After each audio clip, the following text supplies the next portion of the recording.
get to jump back into this world and talk about content and courses again. And you never forgot where you came from, which is important. Yeah. Which is the online course world. And actually, so we're starting the live stream on Facebook now, I think. Let me just make sure that it's working.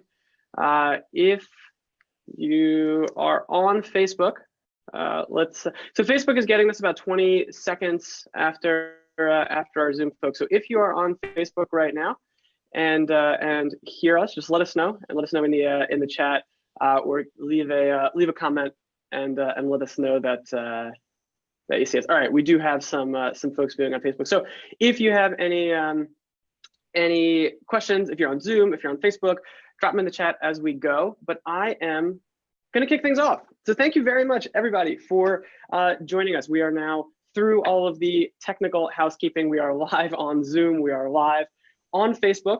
I'm Len. If you don't know me, I'm Len Markidan from Podia, and I'm here with Laura Roeder, founder of Edgar, previously founder of LKR, social media expert, course creator, just generally impressive person. Laura, welcome.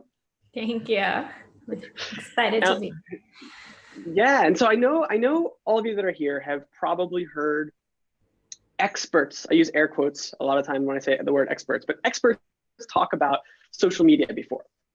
And just like pretty much every corner of marketing, no matter what corner of marketing you're in, the social media space is full of experts. It's full of air quotes experts who are very, very quick to tell you what you need to be doing to be successful. But so few of them have actually done it, right? That's like very, very rare that somebody has actually walked the walk that's telling you what you need to do with social media. And Laura is one of those unicorns. Laura is one of those rare unicorns who not only gives amazing advice, but has built a 7-figure business practicing what she preaches. So, Laura, you and I have known each other for, I think, either 4 or 5 years now. And Laura was one of the very first people I asked for advice on my very own course launch. So I'm really excited to be having this conversation, help us all get a better handle on social media. We have some excellent questions that have already been submitted, but if you have questions, we're going to be taking questions from all of you joining us. So if you have questions, if you're watching on Zoom or on Facebook, use the chat box, use that Q&A feature. I can't promise we'll get to everything, but I can promise that you will leave here knowing more about what actually works in social media marketing than you did when you woke up this morning. So with that, let's get into it. With one of the most asked questions leading up to this discussion, I think I got 7 or 8 versions of this specific question, which is, it's the end of the year. We're in end of November, going into December now.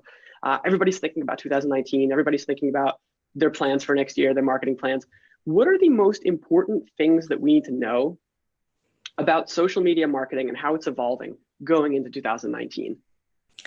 So I think, one of the things that is always changing about social media is the platforms and how the platforms decide what's shown. So I'm a believer in not being too attached to any platform, because they do change all the time, which we've seen, even since Edgar launched in 2014. Instagram has become much bigger for marketers.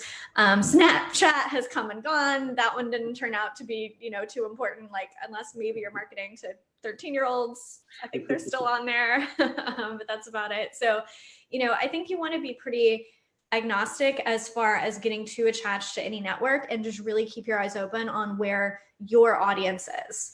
And it is important to think about your audience. When I say Snapchat, unless you're marketing to 12-year-olds, I'm not being dismissive. It really is a great place if you're marketing to 12-year-olds, right? And looking at something like Instagram, it's changing, but it does still lend itself much better to a retail business, a visual business. If you sell beautiful jewelry, you should definitely be on Instagram. If you are a bookkeeper, you're going to have to get a lot more creative with Instagram, and maybe it's not the best platform for you. So the things that the platforms favor right now, live video, as we're doing right now, is huge. The networks love live video. Facebook loves live video. I don't know, Twitter bought all those live video platforms and then never did anything with them. I don't know what happened there, so you don't have to worry about it with Twitter. And of course, Instagram really loves stories and Instagram Live. but you don't have to stress about being live everywhere all the time. You know, I'm huge on repurposing content. I know this is something that Len has done a lot of in his career as well. You know, write or create one really great anchor piece of content and then put it all over the internet. And whether it's video or something written, that's still really important in 2019. So don't feel like you have to be creating a new story every day, but maybe if you've written something or created something on one platform, there's a smart way to distribute it to the things the networks are really favoring, like videos or live videos.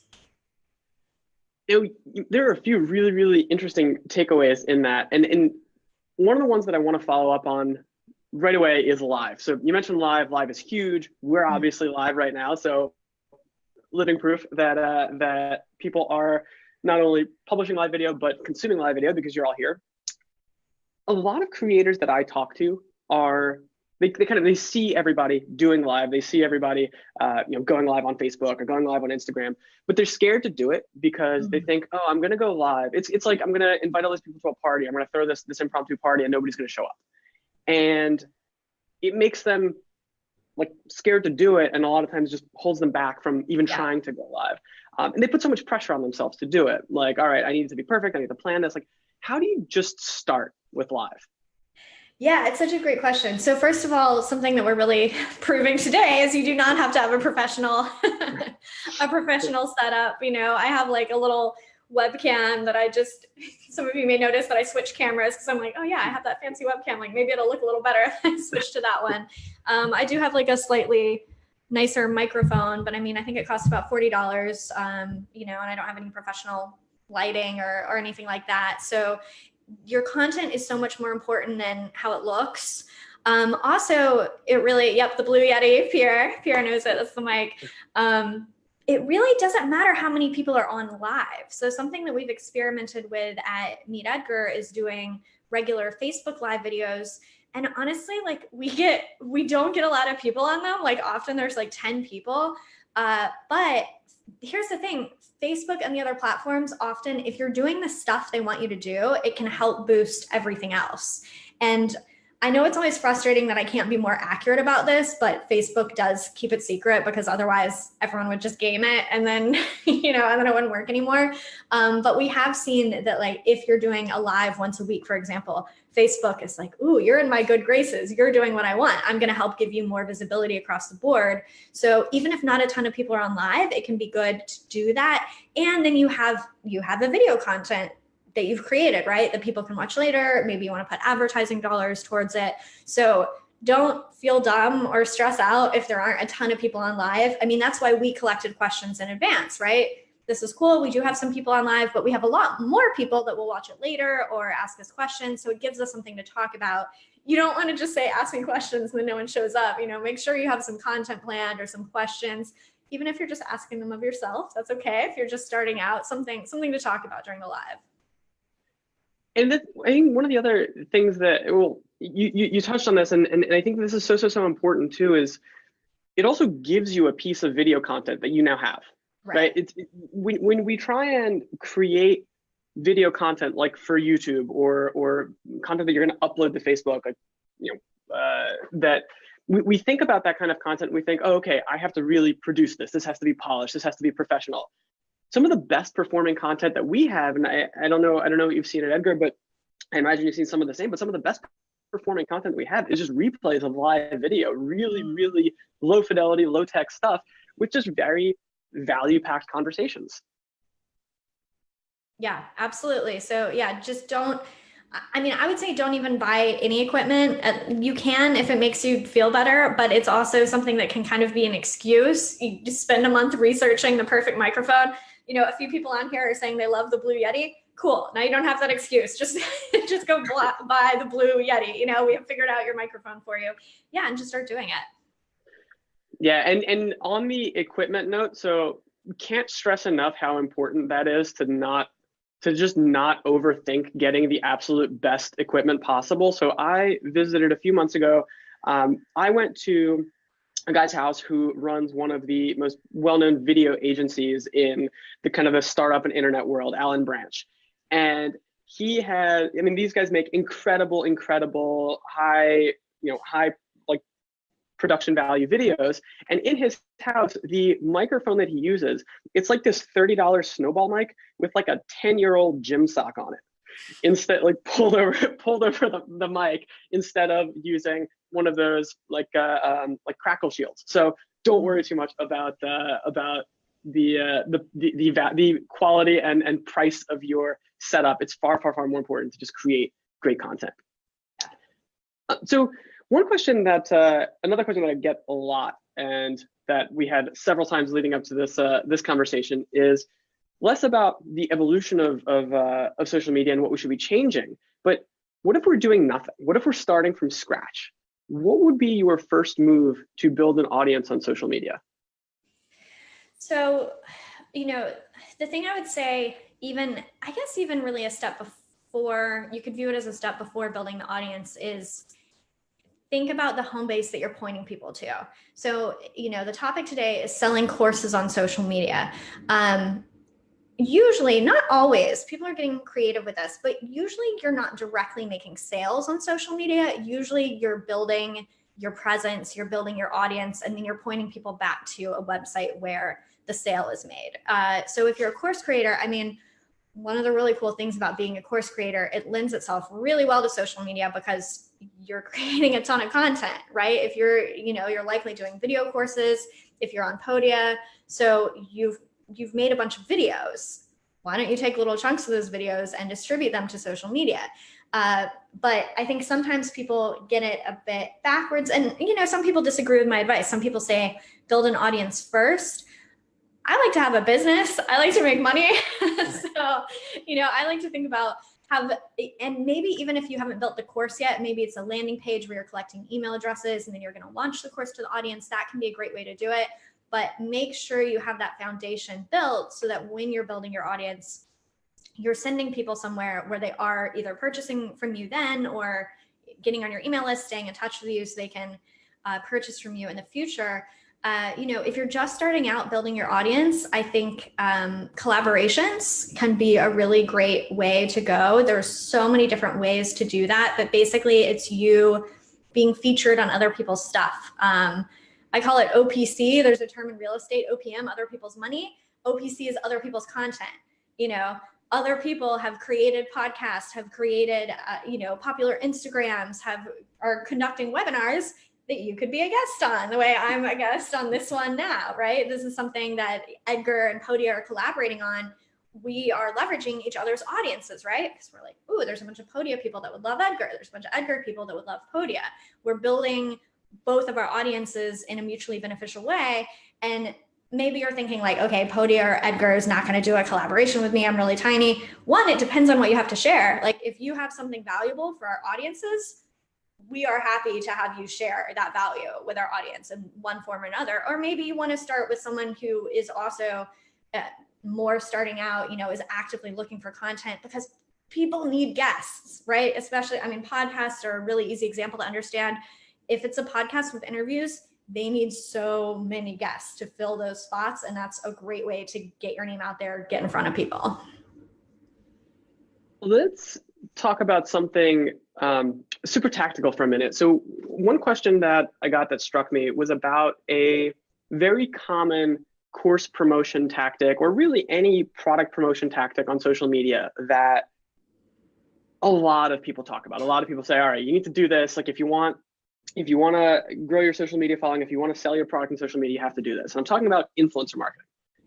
And the question that I got, the specific question is engaging with Instagram influencers. But I think this can really apply to any channel. So the question is, I have a course. I've reached out via direct message to influencers in my space, and I've offered them the course for free if they give me a plug, but nobody has replied. Some of them are small influencers, 2,000 to 5,000 followers, who I really thought would be excited by the offer. How can I engage better? So I think the reason that strategy might not be working is because you are asking for a lot of their time. So, when someone takes a course, they really need to be motivated to take it, right? Because it is time intensive. And maybe the person you're approaching doesn't have time to do that right now. Maybe it's not their priority right now. It'll probably work much better to offer to pay them directly. And that can be a really small fee, especially if they do have a smaller audience, maybe $50 would be an appropriate amount. Sometimes you can also do an affiliate agreement where they're going to promote you via an affiliate link. So if they do make sales or lead to sales, they can get paid. But yeah, usually people are not going to be so keen to do it just in exchange for free product. Again, especially with a course, honestly, because it is more time intensive. If you're sending them a free handbag, maybe they don't really have to do anything. They're like, cool, I'll carry on this handbag. But with a course, you're asking them for a time commitment.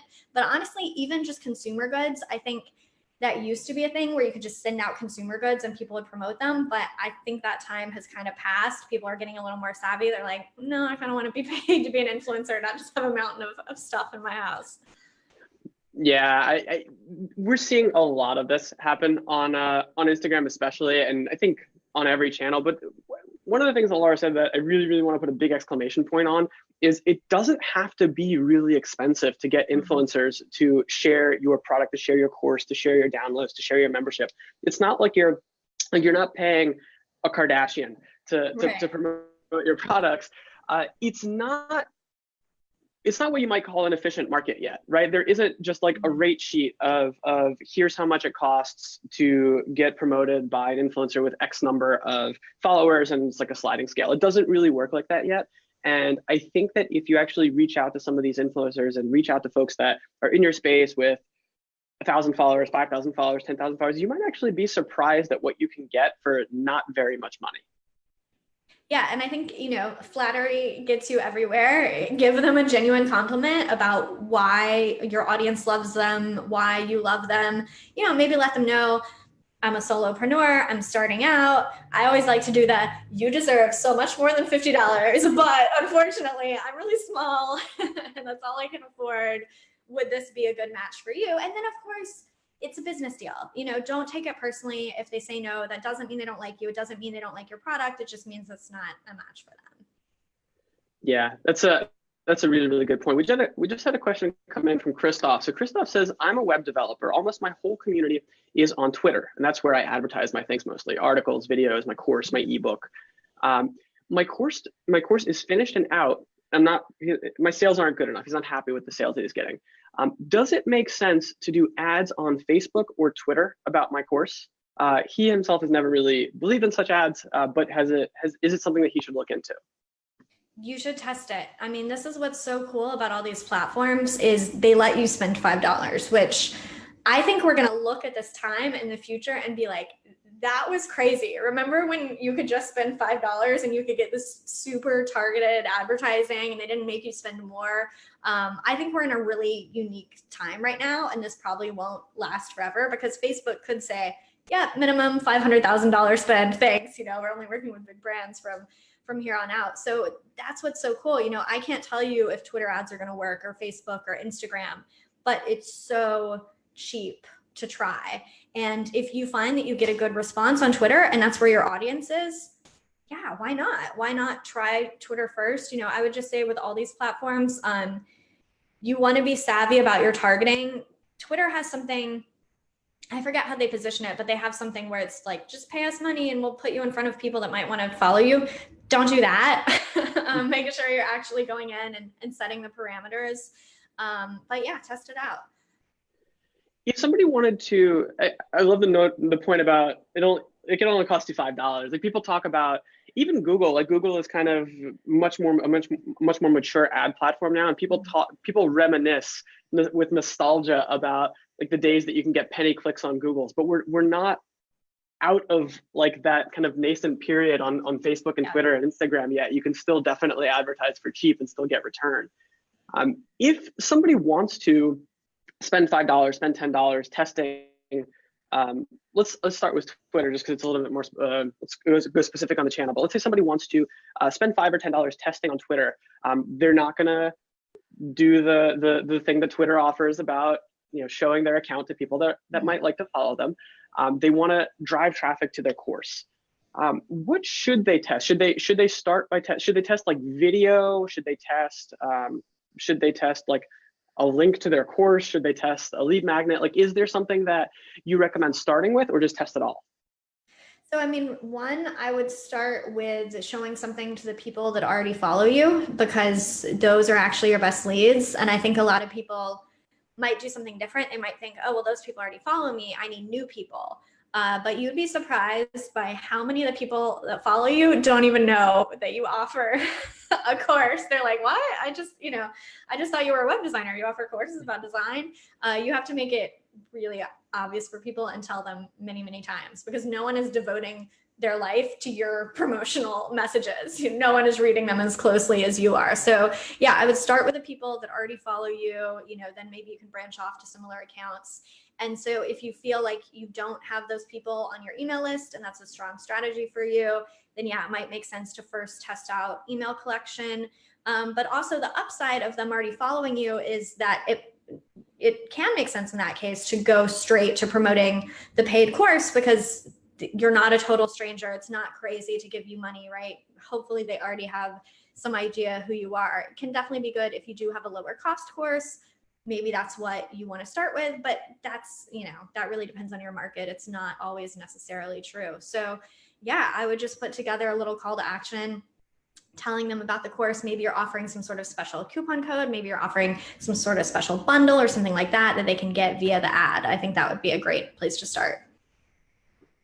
Now, one of the questions that we get a lot about course marketing, and specifically, I mean, people talk about social media in this context a lot, is I'll read the question, but I think this is something that people have thought about in many, many different ways of phrasing it. But this person is in a very, very crowded space. They're in the health and wellness space. Mm-hmm. Is it worth doing social media marketing in a crowded space where everybody is an influencer? Yes. Yes is the answer. Yeah, I think something that is really cool about the course business is your business is you, right? Your business is your personality and your brand, and people choose you because they resonate with you, right? So if you are, I do Pilates, I love Pilates. Anyone can learn Pilates, anyone can teach Pilates, right? Anyone can go to an instructor training course. But you have your own personality, you have your own unique spin. If I'm buying a video course about Pilates, I'm not just buying the first one I find, right? I want to find someone who resonates with me. Or maybe, for me, I just had a baby this year. Maybe it's postnatal Pilates, right? There's different niches that you can do. So yeah, when a crowded market like that, I think you are always the best way for your course to stand out, really putting your personality in front of people. And yeah, that's exactly what I would do. Don't try to stand out because you have one more video or one less video, or even relying just on niche. Niche is part of it, but I think it's you really connecting with that niche. Yeah, and I think that can't be overstated. And also one of the things that I think people convey when they ask this question is they're scared to market in crowded markets. Mm-hmm. And I think it's a misplaced fear, right? Because a crowded market tells you that there's a problem that's worth solving. And one of my absolute favorite examples of this is productivity, because Seneca wrote about productivity 2,000 years ago, and Goethe wrote about productivity in the 1400s, and Ben Franklin wrote about productivity 200 years ago. And this is an insane stat that every year for the last 17 years, there's been a new bestseller on the New York Times bestseller list about productivity. A new book every year for the last 17 years has made the bestseller list. And it's still a problem, right? Like, not that society is not 110% productive, across 100% of the population. It's still a problem for people. And so don't be afraid of crowded markets. Go in there, show people that, like, just because one course or one ebook or one membership solves this problem for one set of people does not mean that it is solved for everybody. Yeah, and people get really weird about this with digital stuff, saying, oh, someone's already doing a Pilates course for new moms. But I always just think about, if I look around on my desk, there are just hundreds of options for everything sitting here. I've got a mouse, I've got a keyboard, I've got a sweater, I've got a candle, I've got a water bottle, all of these categories. There are hundreds or thousands of consumer choices, like how many candles are there in this world? And I still bought this one for some reason. So just because it exists already is not a good reason for you not to do it, and is not a good reason for you not to market it. Totally. So that I think is a really good point from which to jump off to jump into an extension of it. So we talked about one crowded market. Now let's talk about two crowded markets. So here's a question. I have a social following of 4,000 people that I built with content for one topic. Again, health and wellness. This is a health and wellness professional. But I'm launching a new course on a new topic, entrepreneurship. That is a busy, busy market, but it's not exactly a perfect fit for the first audience. From a social media perspective, how should I go about promoting this? Do I build an entirely new audience with separate social media accounts, or do I diversify my existing accounts? That comes from Cindy. Oh, I have a very clear opinion on this one. Do not build multiple social media accounts. I've been working in social media marketing for 10 years, 11 years since it became a thing. So I've seen people make this mistake over and over again over the years, where they start a new business and they start new social accounts for all their brands. It's such a bad idea because you just create this monster for yourself to keep up with.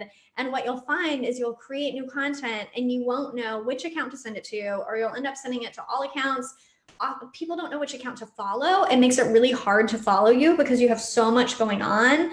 They don't know what's going on. Again, going back to you being the selling point, I think this is why it works out way more often than people would guess to go into different markets and different categories, because people are often there because they resonate with you and they love your wisdom. And if they like how you do fitness, I think the odds are really good that they will like how you do entrepreneurship as well. And there's certainly lots of people that are interested in both of those topics. So this is so easy to overthink for yourself. I find if you see it for other people, you never think it's that weird. People think, oh, if they see me promoting this, they're going to think, that I'm not an expert in entrepreneurship anymore because I'm talking about fitness. But I just don't see us ever looking at anyone else and being like, oh, Lynn has hobbies. He must not really know anything about content marketing if he also likes to play basketball, and he ever talks about that. We don't even think of it for other people, but we get really weird about ourselves. So I would say, go for it with the new niche. Don't be afraid to create multiple businesses if that's what you're passionate about, and just make your social accounts you. It will make your life so much easier in the long run, and just promote all your stuff. Yeah, that's so important. I mean, one of the people that I think a lot of people in the digital space and the creator space look up to is Tim Ferriss, right? Mm-hmm. And he's written books about like 9 different topics. Do you think he has he doesn't have a separate social media account for Tim Ferriss cooking, Tim Ferriss health, Tim Ferriss productivity, Tim Ferriss business? Like, you don't need to. Like, you like him because of who he is and how he explores different topics, and one doesn't make the other weaker. Yeah. Or Pat Flynn, another person in this space. I know he has stuff about podcasting, stuff about affiliate marketing, and he has great things to say about all those topics. Yeah. So another question, then this is, again, I love a lot of the questions that came in, because they are questions that I'm excited to put them to bed, because they've probably been asked 1,000 times in the last year by different people. So this is a great question. So in a world where, I feel like I should read that like a movie trailer. In a world where massive marketplaces like Udemy sell courses of 10+ hours for less than $10, what framework do you use to position your course against that? How can you compete with that? How do you ensure that your positioning is effective? Yeah. So, this is another one that we get really worried about for our own business. But if we observe ourselves as a consumer, the fear doesn't make sense anymore. So I have a course that I created a super long time ago that's free on Udemy about social media marketing. So no one else should ever be able to sell anything because that one's free, right? Like, how does anything else exist? It's a free course. Obviously, that's not true. There's lots of other content out there about social media. Pierre says social brilliant. That's right. You can Google it. You can go watch it right now. So anything we buy comes at a lot of different price points. Candle I held up is such a great example, right? You can go to the dollar store and you can buy 10 candles for $1, or you can spend literally $300 for a candle. They're all made out of the same stuff some smell a bit better than others, right? They're not that different. So an interesting thing about pricing is that, pricing has this weird effect where people tend to think it's better because it's more expensive, and people tend to think it's worse when it's less expensive, which is definitely not fair, which is definitely not true. And, different marketplaces have different types of price sensitivity. But one of my favorite things about being a digital course creator is that it is not an exclusive place. So people who are wanting to learn more about podcasting often do not buy just one podcasting course, right? They might buy 3 and 5 books and read 100 articles and listen to 100 podcasts. It's a little different if you're in like the software business, like Lynn and I, you're probably using Podia and probably like not another thing to actually house your course. But it's different with content. People create and consume a lot of content. I've never heard of anyone who purchased just one cookbook, right? It's just not a thing. So I really think you have to get out of your mind all the pricing stuff. You mentioned they have 10 hours of video. It's not like a per minute, it's not a per minute model. It's about the value. And in fact, if you can deliver the same information in a shorter amount of time, that's often a huge value add for your audience. So I would really advise in this market not looking at your competition. I really would. If you're creating courses, I would not worry about what they're doing. I would not worry about how they're pricing. I think you have to stay in your own lane. I always say keep your eyes on your own paper. Like your teacher told you, don't look at what they're doing. Keep your eyes on your own paper. That's what you should be doing with how you position and price your courses, I think. Yeah, and just to tie this to another example, so the course that I mentioned that Laura helped me with when I was looking for advice on how to launch it, it was a content marketing course. And if you think about content marketing, there are, I don't know, 9.5 million courses out there on content marketing and like different blogs about content marketing. The information is all out there for free. The information is all out there for free. It's all out there for $10. It's all out there for $50. It's all out there for $100. This is a $1,000 course. And from a production value standpoint, it wasn't like particularly polished. It was a recording of a SlideShare with a voiceover over it, but it sold. It did really, really well. It had a 6-figure launch. It had 2 6-figure launches. And the reason is, number one, we didn't try to position it against the 10-hour, $10 courses on Udemy. You're not worried about that. And number two, we focused on the marketing side of it and realized that when people buy a course from you, and this is, I think, one of the motivations behind asking the $10 question, the 10-hour plus $10 question, is exactly what Laura said about you're not selling courses by the minute. People aren't really buying information from you. People aren't buying minutes of video. People aren't buying worksheets. People are buying an outcome, right? People are buying a result. People are buying something that you promise that you can help them achieve. So focus on that. Don't focus on what everybody else is selling and how you compare to it.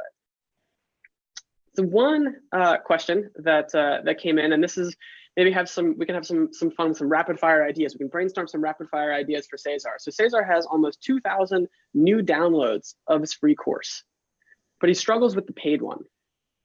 Do we have any advice, any tactics that he can try to grow his sales? Oh man, it's hard to, I wish I knew what he's doing already. Cesar, what kind of course do you have? Photography. And how does he promote it? So what are you doing now to promote your course, Cesar, and to promote your paid course?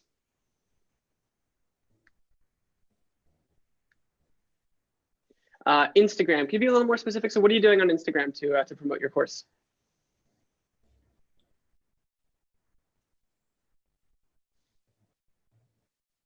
Promoting it in the feed. All right. So I, without, seeing Cesar's whole marketing history, a mistake I see a lot of people making is not making really direct offers, and offers with limited time promotions do really well. So that's, again, you're going to get this bonus of the other course. You're going to get this price break.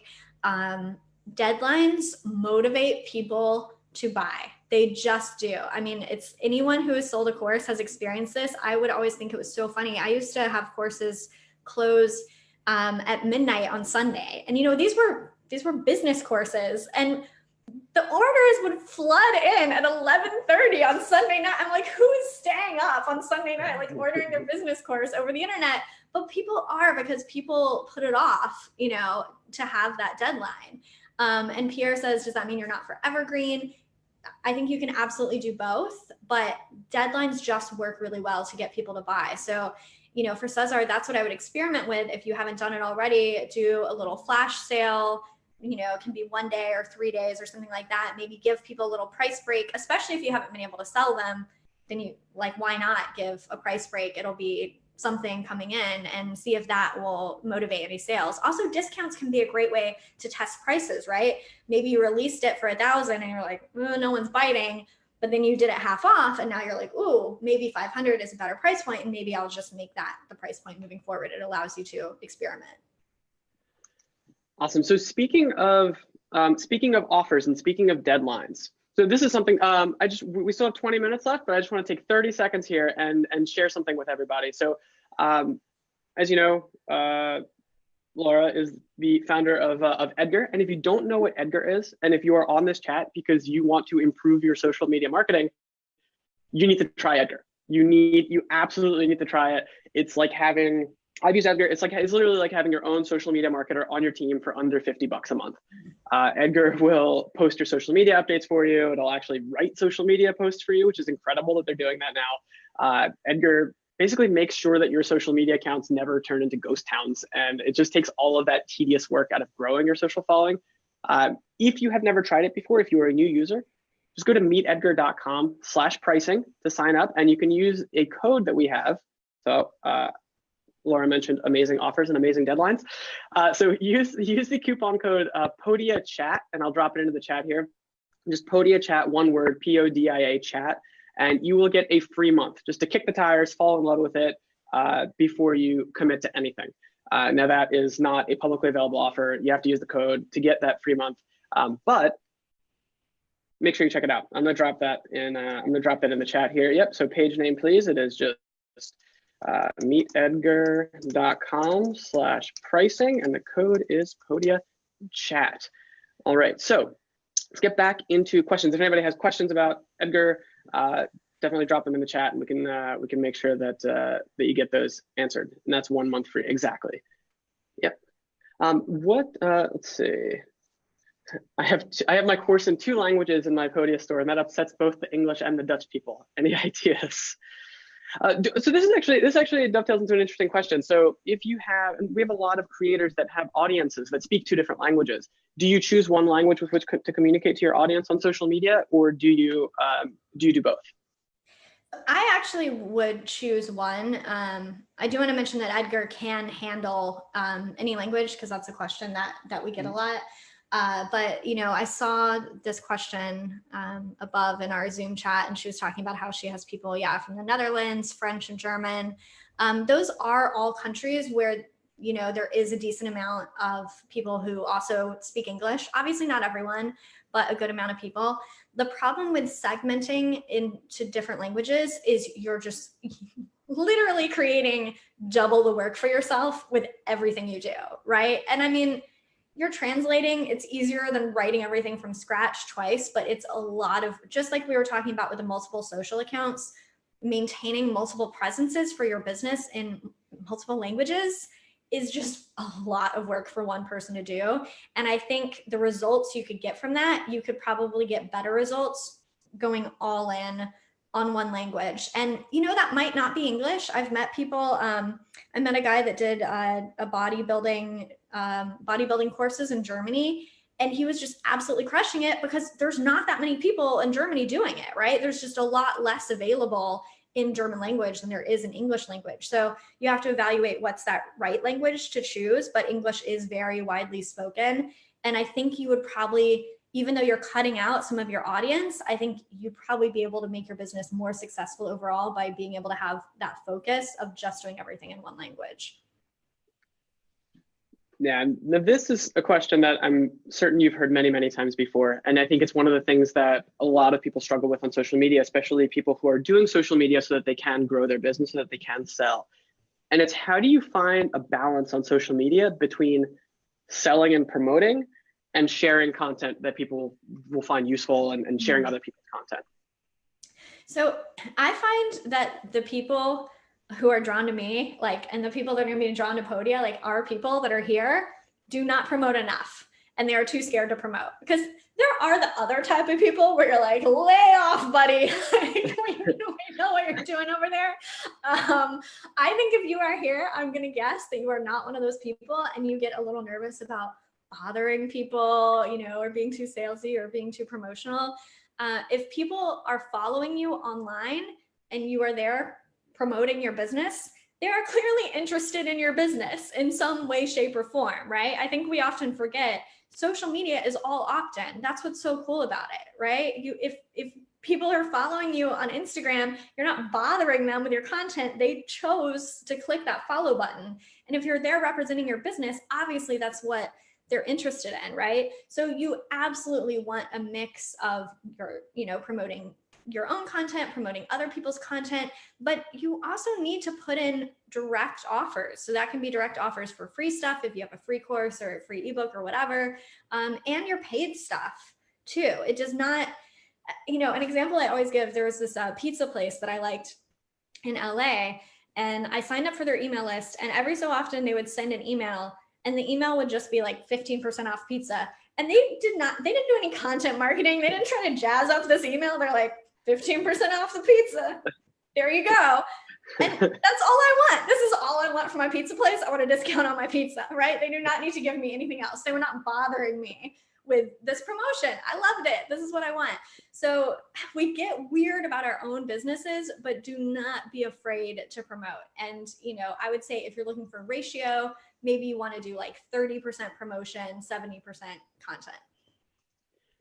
That I love the example of the pizza place and how they were actually giving you what you want, because I feel like so many of us are tempted or are scared enough of promoting that we'll be the pizza place sending out articles like 7 ways to curb your hunger, and then number 6 in like tiny letters will be like, eat pizza, and then you can try these 3 pizza places, and the third one is yours. You don't have to hedge. You can promote. You can definitely get your offer out there. And then we had a question about when the code is going to be active until. So that code Podia chat to get that free month of Edgar, that is going to be good until the end of November. But I recommend doing it like now, because I've done a lot of these webinars and I've attended a lot of these webinars. And if you don't sign up now, you probably might forget, and you probably might not sign up now. So might not sign up like the day after Thanksgiving or at the end of the month. So highly recommend just giving that month of Edgar, free month of Edgar, a try. It is really, really, really magical software. Yeah, and Sonia said she's having trouble with the code. If you do have any trouble with it, just email support@meetedgar.com, or if you forget the code, you can just email us and be like, I was on this webinar and there's a code, I don't know what it is, give me a free month, and we'll be happy to do that. Yes, the support is excellent, and they don't give it just anybody a free month, but if you tell them that you know you say you were here. If you say you were here, get a free month. All right, a question from anonymous attendee. Ooh, mysterious. All right, I just launched a Facebook group where we're helping individuals go from the employee to the entrepreneur. Oh, it's Sonia. Sonia has copped to being the anonymous attendee. All right, Sonia asks, I just launched a Facebook group where we help individuals go from the employee to entrepreneur transition. So we're talking about a Facebook membership group. What is the best way I can market this group? I'm getting lots of people who are already entrepreneurs when I'm doing this marketing. So just trying to get people to go from employee to entrepreneur. And it sounds like what you're doing for marketing is getting you a lot of entrepreneurs who are kind of past where you need them to be. Sonia, same question is for Cesar. So what are you doing right now to get folks into that group? What are you doing in your marketing?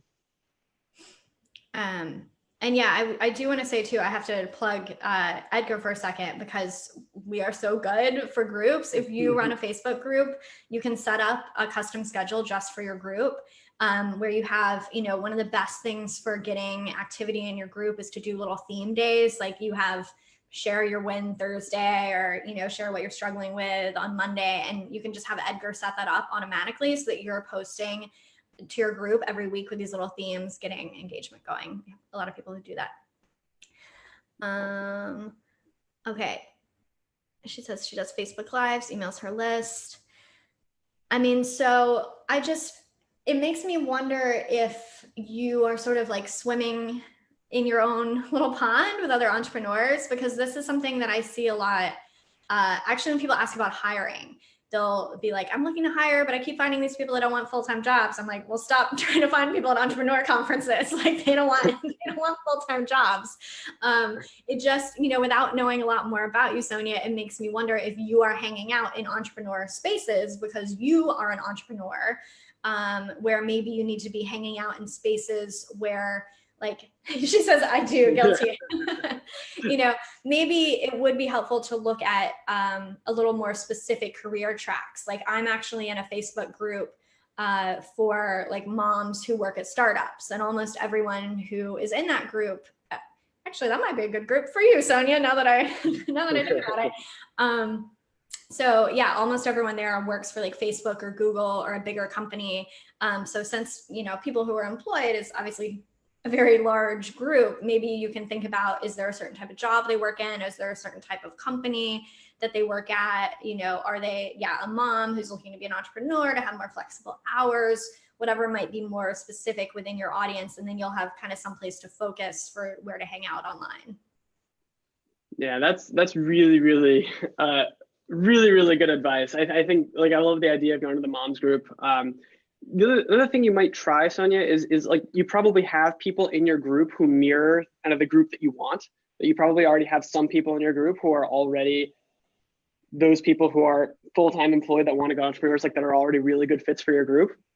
I would spend some time talking to them too and finding out, hey, what Facebook groups are they already in? Are they in this, are they in a group for moms who work at startups? Are they what Facebook groups are they in? What blogs do they read? What podcasts do they listen to? And that's going to unlock a lot of those audiences that you might not be tapping into now, because just like Laura said, it is so common for us to assume that we should assume that the market looks like us, that the entire market looks like us, and that we all just this is why you see, speaking of startups, this is why so many startups just sell to startups until they realize, until you realize that startups don't have very much money. And then, but it's it takes a while to get there. A question about Edgar. So Carrie has a question about Edgar. So is it suitable for a starting business with a tiny audience of 100 people to begin building your email list and your online social media presence? Yes, this is definitely a question that we get a lot. Edgar, there's nothing about Edgar where you have to leverage the following that you already have. What Edgar does really well is takes your content, your blog posts, your podcast, whatever, and make sure that all your social media accounts are always filled up with that content. So you can check out our website, but there are some things that we do that are really unique. We store all your content in an organized library so that you can use it over and over again if you want that exact same update or a variation on that update. So the big difference between us and other tools are kind of about write the status update and then send it out. And we're more about how can you create a library of great content that you are repurposing on social over and over again, and making sure that those accounts are just filled up day in and day out. And something that I see, very relevant to this conversation that we always see with our customers at Edgar, when you post on social more, you just have more opportunities. So something that we get a lot when people start using Edgar, they're like, oh my God, 4 times my traffic to my website from social media. And I'm like, are you posting by any chance 4 times as much? Because now you have Edgar doing it for you, right? Because it's really hard if you're doing it manually to make sure that you're posting enough. Guess what? When you post 4 times the links to your website, you get a lot more traffic. There's just more opportunities for people to share, to click, to engage with you. So if you are starting, with nothing or small, it's so important to maintain that regular presence just so that you keep having those opportunities. Because sometimes someone retweets you on Twitter and you get in front of 100,000 people, but that's not going to happen if you're not putting out a lot of stuff that can be retweeted.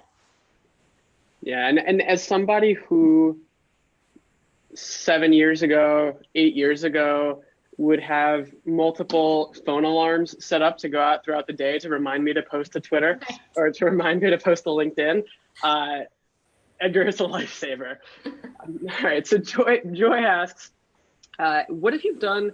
Okay, so this I think ties pretty well into Sonia's question as well, but we can expand on this. So what if you've done 2 30-minute live streams a week for a year on Facebook, giving amazing content that people praise, but no buys. Seems like all tire kickers.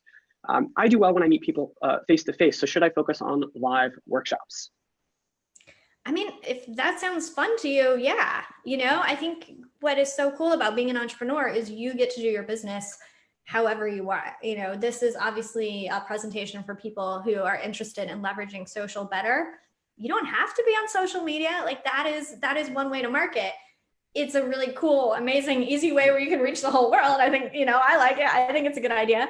But if you love connecting with people one-on-one, if live workshops are working for you, then go for it. And I just think whatever you're doing, you really have to, you have to get real about the results. Like if the Facebook Lives have not led to any sales, there's something you need to tweak about them, right? And maybe that's how they're promoted. Maybe it's how you're giving the offer during the Facebook Live, and maybe not enough people are seeing them, right? There's a lot of different factors that can be going on there. But I don't know, from the way you wrote your thing, it sounds like you kind of like talking to people live, really live, not Facebook Live. So yeah, go for it. Yeah, and if you don't like talking to people live, like if you just wish social media would work for you and Facebook would work for you, I mean, to Laura's point in response to Sonia's question about just finding like better positioning and better finding where your audience actually hangs out. Maybe it's not so much the medium, but maybe it's the people that you're talking to live are just better fits for your audience or better fits for your product. And so talk to them and say, where do they hang out online? What groups are they part of? Yeah. Maybe it's just a different audience than what you have on Facebook. Okay, so here's a question that I think there are probably a million different answers to, but I think that it's something that almost everybody struggles with, and obviously something that Edgar helps with. But how many times a day should I be posting? Yes, this is like if we get one question, it is probably this one. So it's always like, people hate the answer because they always get it depends. So if you want, I mean, it does depend a lot on the network, right? Like something like Twitter or Facebook, it's great to post, I mean, at least daily, multiple times a day is better. On Instagram, people don't tend to post as much. It tends to be more to be like a once a day type of thing.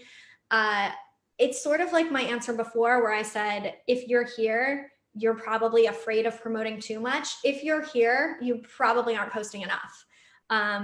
It is very rare that I see a business that's posting too much. Just because of what I said before, every post is a new opportunity. And depending on, the algorithm and the network and the visibility, you might not be reaching people based on the type of content that you're posting or the time of day you're posting. It's really important to mix these things up, to have images and videos and be posting at different points of the day. Right now I'm in the UK. If I only posted during my day, I'm missing half of the US's day, right? Or maybe you have clients in Australia and they're on a totally opposite schedule. So it's just things like this that they're easy to overlook and they don't seem that important. But what I've seen is they really are. It really can make a big difference, just the number of times you post or reaching more time zones. So yeah, depending on the network, it's great to post like 3 times a day, but you would be shocked by how often you can post. Like I've seen people experiment with this, post 20 times a day. As long as it's something that's relevant to your audience, because people pop in and out of social media. They don't see 20 posts, right? That's why if you post 20 times a day, they might see 1. If you post 3, they might see none.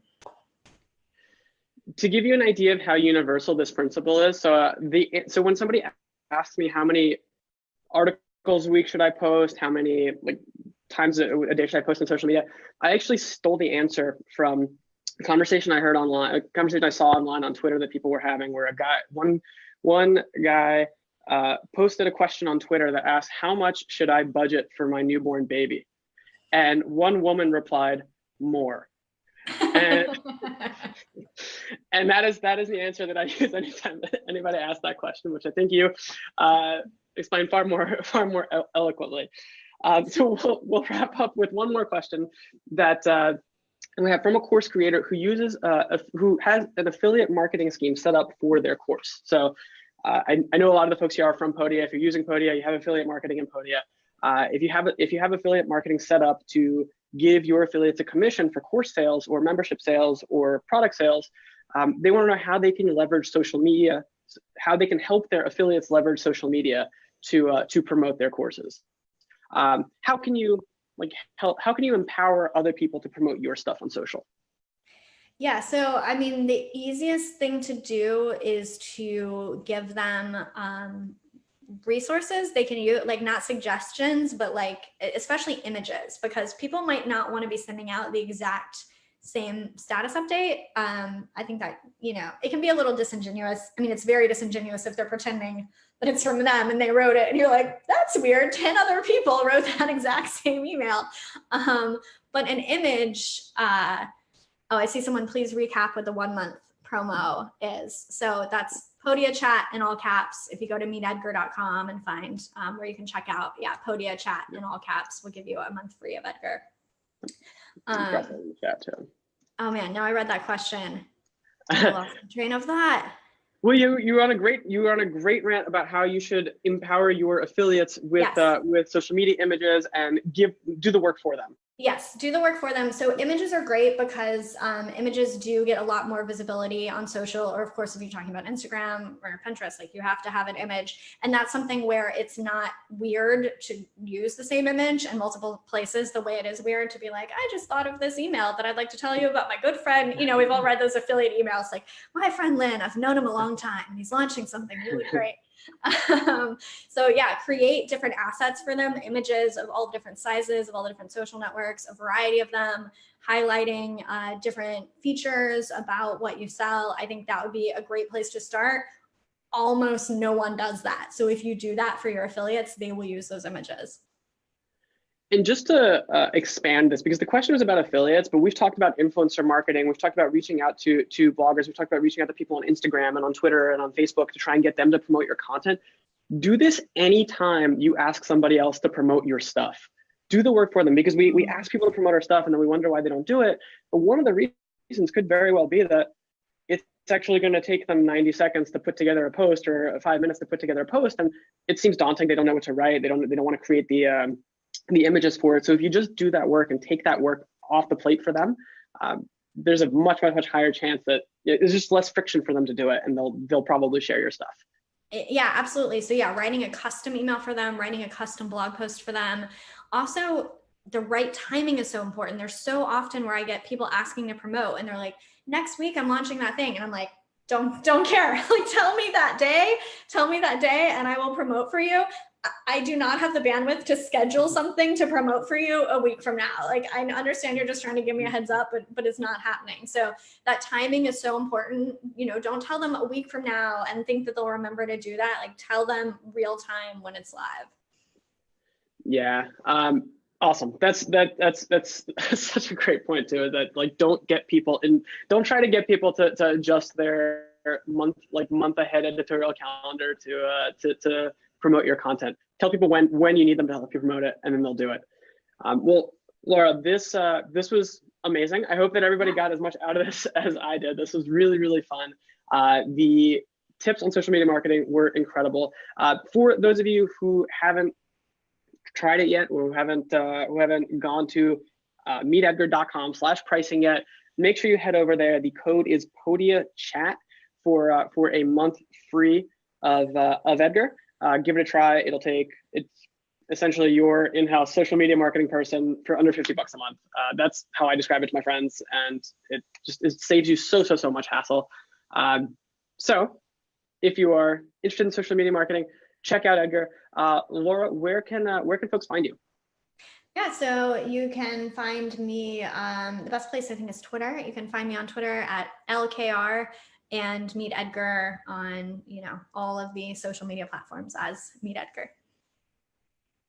Awesome. And I'm at Len Markidan, and you can check Podia out if you're not already on Podia at podia.com. And we actually have an offer on podia.com/Edgar, where you'll find the Edgar offer plus a discount on Podia to 15% off for new users. But thank you very much, everybody, for joining us today. Thank you so much, Laura.